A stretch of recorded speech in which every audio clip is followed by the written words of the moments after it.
Hello good people, murise kwese kwamuri. Zita rangu semazuva ese ndinonzi Uncle Saint TV ndo patiri. Ndichida kungokutendai nekuda kwesupport yese yamunotipa panapa Saint TV basa richienda mberi. Kana unga usati wasubscribe, please do subscribe, turn on your notification bell so that every time we upload a video you'll be notified. So zvino ndamira nemwanasikana Tariro Nyarugwe. Munoidana ichiti ichi seneme Nyarugwe oro Nyarugwe. Nyarugwe. Tariro Nyarugwe from Victory Park Kadoma. Ndiye wandakamira naye panapa. Tariro, uri sei zvako? Ewa, ndiri right, amwe sei yangu Saint. Ndiri bo. Kuri sei kuno? Ewa, kuno kuri nani. Kuri nani anditi? Kwasamure Zimbabwe. Makadi yenyu muri Zimbabwe kwese kwamuri ikoko. Ni ndinonzi Tariro Nyarugwe. Ndine 18 years. Alright, Tariro. Just in brief, chimbotiudzawo background yenyaya yako kuti chii chakazotisvitsa kuti tisvike patiri panapa basa? Ndakabatwa nzi ndine kidney failure. Ndine 13 years. Alright. Zvakatangira ndiri ku high school kumusengezi. Ndaingozvimba makumbo, maoko. Saka umwe musi ndakazongomuka ndikazvimba makumbo. And then ndobva vabereki vangu vafonera mumobva vozonditora kuchikoro ndikatoenda kuchipatara kuKadoma. And then from there tikarifewa kuKwekwe. And then from Kwekwe we went to Gweru. So ndopandikazo rifewa kuno kuHarare. Alright. And then ndakazongomuka ndiri muICU. Alright. Handichayanzose chii chakaitika pakati pesa. That was, I think ndopandikadiagnoswa ipapo nzi ndane kidney failure. So that's how I started doing dialysis. Alright, saka wane makore mangani uchiita dialysis?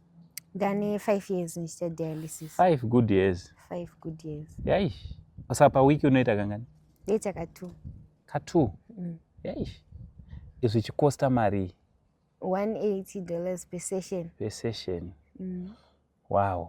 Saka 5 years mari idzodzo dzichibuda. Saka vabereki vari kuzvigona sei naivo?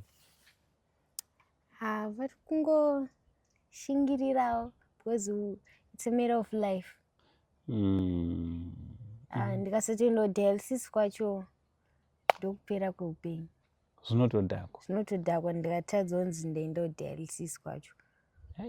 Ndo patori neupenyu hwangu ipapo. Yeah, I can imagine. Yeah. Alright. So ndazouya kuVictory Park paya taita video. Tane mazuva mangani tatanga kureiza mari. Uye imari? Well, iri kudiwa kuti unoitwa transplant. All in all pari kuda 30,000. Ndiye ndonoitwa transplant kuIndia kwacho. So tane 4 days. Tatanga kutsvaga mari yacho. Saka pa 4 days apa. So we have managed to raise 10,000. Wow. From pa 4 days. Hey. Uri kunzwa sei ne 10,000 pa 4 days? Ndiri kufara. It shows people they are supportive. They are very supportive. Yeah. MaZimbabweans vane love. Ndokana ndiudza vanhu kuti Zimbabweans they love one another. Aiwa, vane rudo. Handiti? Vane rudo. Vane rudo. Saka iwe uri kuda kuunganidza mari kuti uende? 30,000. So apa kureva kuti kwasara 20,000. Wow. So guys, ndofunga muri kungozvinzwira pane $10,000 in 4 days. Just 4 days pane 10,000. Congratulations naiwe. Thank you. Nyasha dzako ndipowo kai ndodzidawo. Ndodzidawo nyasha dzawo dziri pamusoro pako. Ndichakuzadzai. Handiti ndiri kudzida. Aiwa, ndichakuzadzai. Aiwa, tinotenda. So guys, thank you very much nekukwanisa kumira nemwanasikana kusvika pari nhasi. Paunganzwa $10,000 ndakutokumbirawo kuti ngatirambei tichidaro. Let's keep on sending mari iende isvike ku 30,000 kuitira kuti rwendo rwatari ringe riri runotanga. So ndiani donor wekidney? Donor wekidney ndimama. Your mother? Wow. Wow. Uri kunzwa sei kuti part of your mom will be, you are already ndimai vako, but part of her she is going to be inside of you. I am happy. You are happy at the same time. Anditi? Yeah. Saka zvaunenge wakuita ndoda kukufurira anditi, let's hope kuti havasi kuzviona. Kana zvazoita zvichatoita andi zvapera. Vakati tariwe ndokurova. Obva watodza mama, moda kuzvirova mune chokwadi. Anditi, mama moda kuzvirova mune shuwa. Ndodzingwa pamba. Anditi, vanopora ukadaro, vanobva vaziva kuti it's true, part of me is inside of you. That's true. Totenda tiri kufara zvedu, aiwa totenda maZimbabweans. $10,000 yaungana pasara 30,000 USD. Let's keep on supporting Tariro.